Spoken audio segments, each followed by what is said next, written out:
Ça, c'est ce qu'on appelle une victoire de champion, une victoire de guerrier, une victoire avec une équipe qui maîtrise le match du début jusqu'à la fin. Bonjour à toutes et à tous, j'espère que vous allez tous très bien. On se retrouve pour le débrief de la victoire du Barça face à l'Atlético de Madrid. Une victoire 1-0 qui emmène le Barça en finale de Copa del Rey. Franchement, très content de la victoire du Barça hier soir. Très content de la victoire de ces mecs-là. Ils ont été juste sensationnels. Avant toute chose, je voulais commencer par m'excuser. Le débrief sort assez tardivement. J'ai eu du mal à regarder la fin de match hier soir. Il y avait quelques problèmes de connexion de mon côté. Ça a été résolu et après, j'ai rattrapé la fin de match. Donc maintenant, je voulais quand même en parler. Certes, c'est quelque chose qui est déjà passé, mais c'est toujours important qu'on en parle parce que cette victoire-là, elle est très importante. Le Barça continue son chemin, sa lutte vers ce trophée de Copa del Rey là, sa lutte, son chemin vers ce fameux triplé dont je ne fais que vous rabâcher les oreilles. Ce triplé qui peut complètement changer l'histoire de ce club-là. Franchement, extrêmement content de la performance des Barcelonais hier soir. Ils ont fait un grand match.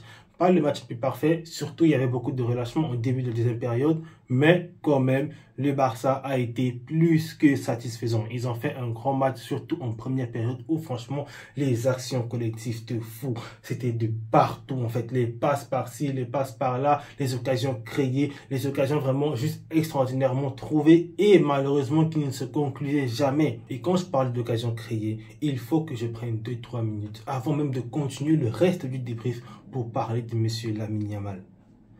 Franchement, je vois Stan le dire tout le temps, sortez l'acte de naissance du petit. J'aimerais répéter cette phrase-là ici. S'il vous plaît, trouvez-moi l'acte de naissance de cet enfant-là. On nous a menti. Franchement, on nous a menti. Je pense pas que ce petit-là a 17 ans. C'est pas possible de faire des matchs pareils quasiment tous les 3 jours.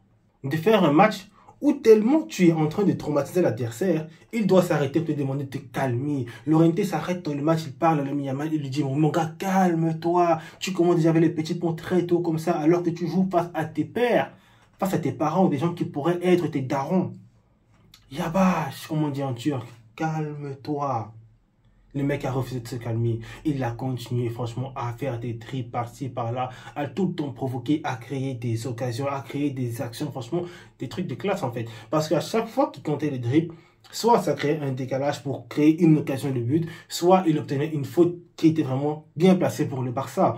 Il a réussi franchement à créer de belles occasions. Je pense que c'est une passe extraordinaire de Pedri. Pedri, on va aussi parler un peu plus tard. Mais déjà, il prend le ballon. Franchement, le contrôle est juste extraordinaire. Il réussit à se créer de l'espace avec juste une touche de balle. Il frappe le ballon. Malheureusement, elle passe au-dessus du cadre. Quelques minutes après, il réussit à trouver la passe pour Ferran Torres.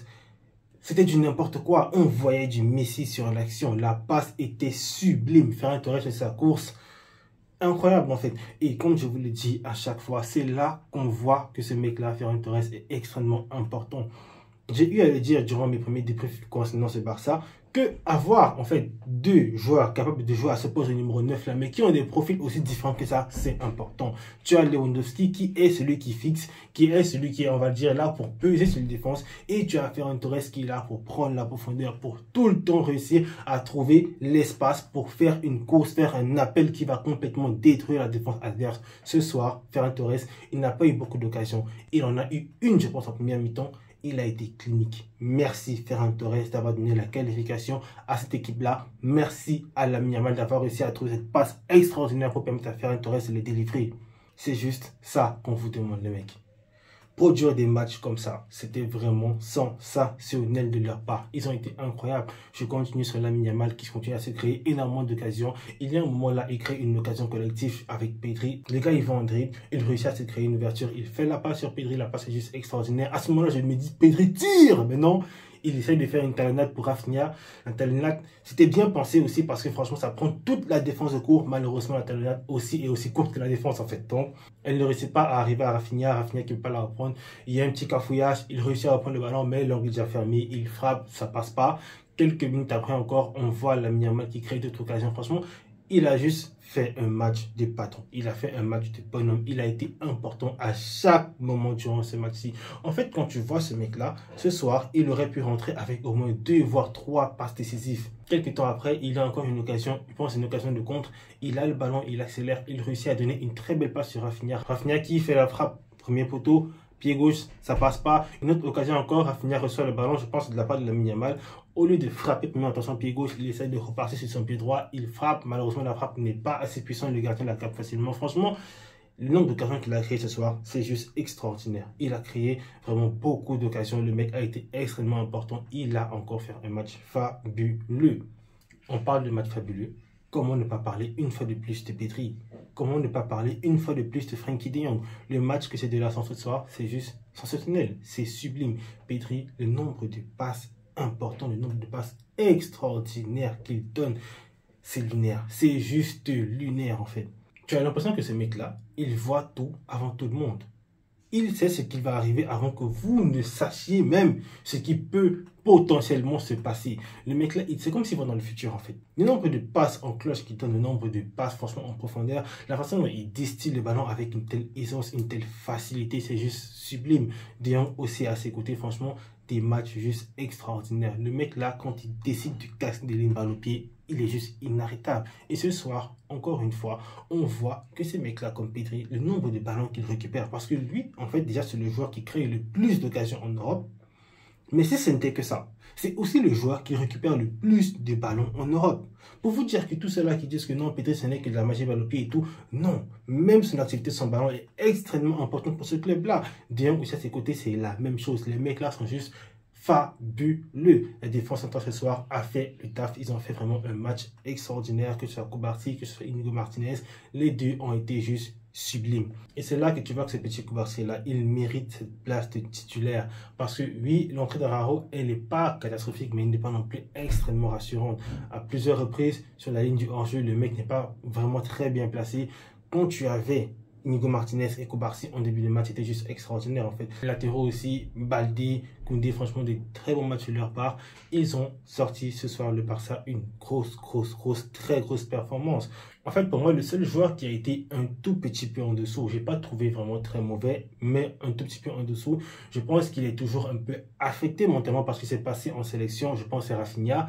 Honnêtement, il n'a pas fait un match catastrophique, mais je ne l'ai pas trouvé aussi en jambes que d'habitude. En fait, il a raté quelques occasions où je me suis dit, le Rafinha, vraiment en confiance qu'on a vu depuis le début de la saison, il l'aurait mis sans problème, sans même broncher. Malgré tout, on ne peut pas quand même lui retirer le fait que ce mec-là, c'est quand même un booster, c'est un combattant. Sur le terrain, il continue à se donner à 100%. Franchement, il est toujours là pour le pressing, il se bat toujours à 100%. Ça, on ne le retirera jamais. Donc, je ne vais pas dire un match nul, mauvais, parce que ce n'est pas le cas, mais un match où il peut mieux faire, où il nous a habitués durant cette saison à mieux faire. Maintenant, j'aimerais aussi parler de l'Atlético de Madrid. Franchement, ils ont fait un match cholo. On nous a dit partout dans les médias, non, ils sont à domicile, ils vont essayer de jouer l'attaque. On va être surpris, on va voir vraiment l'Atlético qui va un tir durant toute la première mi-temps. Un tir. La deuxième mi-temps, franchement, voilà. Cholo, il arrive, il part le gigabus encore une fois, et pas un gigabus, vraiment, genre, il défend juste bien. Ce soir, j'avais l'impression de voir la réincarnation de Retafi. On aurait dit que c'était vraiment les agents de Bordalas. Parce que le nombre de fautes que ces mecs-là ont fait ce soir, franchement, les gars, calmez-vous. Lamine Yamal qui sort ce soir en boitant Clément Lenglet. Tu es un assassin. C'est quoi ça? Le tac là, c'était pourquoi en fait? Les petits sort avec le pied en son. Azpilicueta qui, vraiment en début de période, en tout début de match, il évite comme par miracle le carton rouge en fait. Et j'ai même pas envie de tellement revenir sur l'arbitrage parce que je me dis... Pourquoi faire? Parce que moi, je me demande comment est-ce que Azpilicueta a pu continuer ce match-ci. Je me demande pourquoi est-ce qu'on s'est dit que cette faute-là ne valait pas rouge direct. Dans tous les cas, bref, comme on dit, c'est sujet à l'interprétation. L'arbitre a estimé qu'il n'y avait pas rouge. Mais quand même, le nombre de fautes que ces mecs-là ont causé ce soir, c'est juste hallucinant. Et de voir qu'il n'y a aucun qui a pris rouge, franchement, oh, qu'est-ce qu'on peut dire? Dans tous les cas, très content de la victoire du Barça. On va aller retrouver le Real de Madrid en finale. Comme vous le savez, un classico égale un chicotage. Moi, je n'attends rien de moins de cette équipe du Barça. Il faut qu'on aille trouver ces mecs-là et qu'on refasse exactement, voire même pire que ce qu'on a fait durant la finale de la Supercoupe. Le Real mérite une déculottée. Il mérite de se faire chicoter. Franchement, il mérite un chicotage à la Stan Outsider avec la babouche à la main. Moi, je vous dis, il faut qu'on aille durant ces classicos-là et qu'on mette les points sur il est pas. C'était vraiment, il ne faut même pas laisser place au doute. On a vu en fin de match Koundé qui avait fait le signe là pour rappeler au Real que on les a chicotés et tout. Vraiment le 5-2, on espère voir la même énergie, le même chicotage durant la finale. Bon, ça va être tout pour ce débrief-ci. J'espère que vous l'aurez quand même aimé malgré le fait qu'il soit très en retard. Pardonnez-moi encore une fois de plus. C'est vraiment des situations qui sont hors de mon contrôle.